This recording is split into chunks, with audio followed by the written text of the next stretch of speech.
chat here now. Yes, so my name is Angela Schwarm. I'm associate professor in animal nutrition at the Norwegian University of Life Sciences, and I'm biologist by training. So I have no clinical or approach to animal health. And the topic, so we had now very broad or systemic view on the greenhouse gas emissions. Now we zoom into the enteric methane on animal level. And the topic is methane and immune response, current status, and how to incorporate to animal health monitoring. I brought 6 slides, so about 10 minutes. So when I search for literature on methane and immune response, you find many studies comparing treatments within animals. So for example, with or without a feed additive like tannin. So we did a study with sheep adding hazel leaf tannins, and then the methane was reduced substantially by 30%, but then the immune response was unchanged. So there was it was kind of maintained. But then there are and then you find other studies, for example, testing different like balanced diets.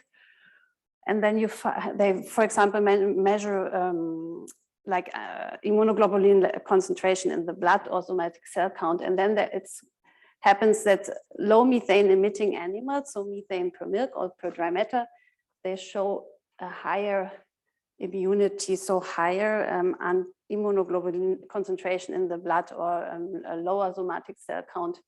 And then the theory to explain this is that when there are low methane emitters, there might be more feed energy available to support an adequate immune response. But then there are very few studies comparing or ranking cows according to a methane rank. So we have low and high methane emitting animals. So illustrated here, let's say they eat the same amount of diet, you have a high emitter. So what we found that then they have a higher immune response or maybe a higher immune competence. So that is contradicting the first observation. And then lower emitters had a lower immune response. And then the theory behind that is that maybe there's less fermentative energy available to support then this immune response. And as could be published, maybe they have a smaller rumen or maybe a lower feed intake. So you can imagine the immune system uses a lot of energy. So for example, the blood activated leukocytes, the energy they consume account for 25% of the basal metabolic rate. And so you can imagine that like a sprinter, immune cells, they are ready to react when an antigen comes. And this consumes energy. But then when an antigen is there, that's kind of a marathon they run. They use a lot of energy, and this energy needs to be available. And so my PhD student, she categorized cows into high and low immune proliferators. So the proliferative response of blood lymphocytes in vitro. And then she found that the low proliferating or low immune responders, they had a lower methane emission. So maybe less fermentative energy available to support an adequate immune response. And then in another study where we compared low and, so we categorized not the cows into low, medium, and high proliferators, but into low and high methane emitters. So methane yield per scatum intake. And then again, this picture, you have the low emitting animals showing a lower proliferative response, a lower immune response, maybe less immunocompetent animals. And I have a few stay on that. And now to find, to understand what's happening there in the rumen. So I got funded now by the Viable Cow Project. It's from the Research Council of Norway funded, runs until the end of 25, about 1 million euros. And there we rank now the cows according to their methane and carbon dioxide emission. Then we pick high and low emitters. And we study the immune response and the digestion efficiency of these animals. So are they low methane emitters, have they maybe a lower digestive efficiency that then cannot support the immune response adequately?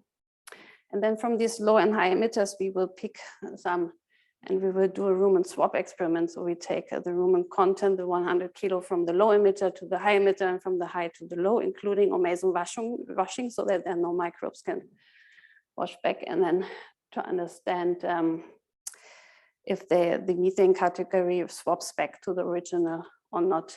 My PhD student has done like a pilot study. It's also a recorded presentation and at this conference. It's very exciting what's happening. And then there's another work package studying the impact of feed additives, so combining lipids and tannins. Yeah, and coming now to this, how to incorporate the methane and like enteric methane and immune response to animal health monitoring or modeling. So the first step would be to see which data are available. What do we have? So on the Animal Nutrition Network, we collected a huge database containing, I can't remember, 5,000 or many thousand individual animals. But then also, I mean, the immune response is very, I mean, what is published is very diverse. I mean, how to tackle each parameters. And then we can use either we develop models then if we can maybe predict from the emission level the immune competence of an animal. And we could also use extant models then to look at the system level, to predict the effect of animal health on the whole greenhouse gas emission, not only methane level. And then we could identify gaps and then develop improved models to estimate the impact of animal health on greenhouse gas emissions. Yes, so what is an immunocompetent animal? So there are very many variables, like we can list a disease or pathogens for the immunity. I mean, there are all these terms. I mean, immunity, immunocompetence, immune response, already showing that describing different parameters. So studies, what we did was studying the immune response in vitro from blood leukocytes isolated. And then we put an antigen in vitro to see the reaction and how good they react. That is then supposed to be good immune responders.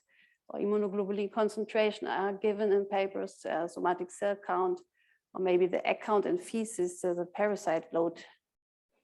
And then you have all this different scaling and how this immunocompetence or health will affect then the methane level.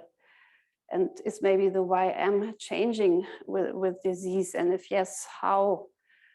So maybe we have, what we have now, the YM is like an average with including the subclinical diseased animal and the diseased ones. And when we could improve animal health, then maybe we have a lower YM for the healthy cows and a higher YM for the subclinical or less healthy cows. And then maybe farmers could be enticed to improve animal health, and then that could reduce the greenhouse gas emissions from this farm. I just talked to Tony. He said that in New Zealand, they implement now until 2025, the farmers get rewarded when they decrease. So they get money, I understood.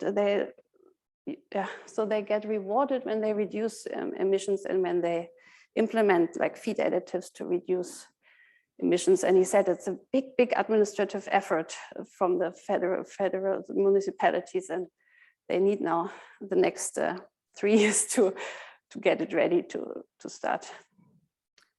Yes, that was it from my side. So we can open now the panel discussion, and there's one microphone here that is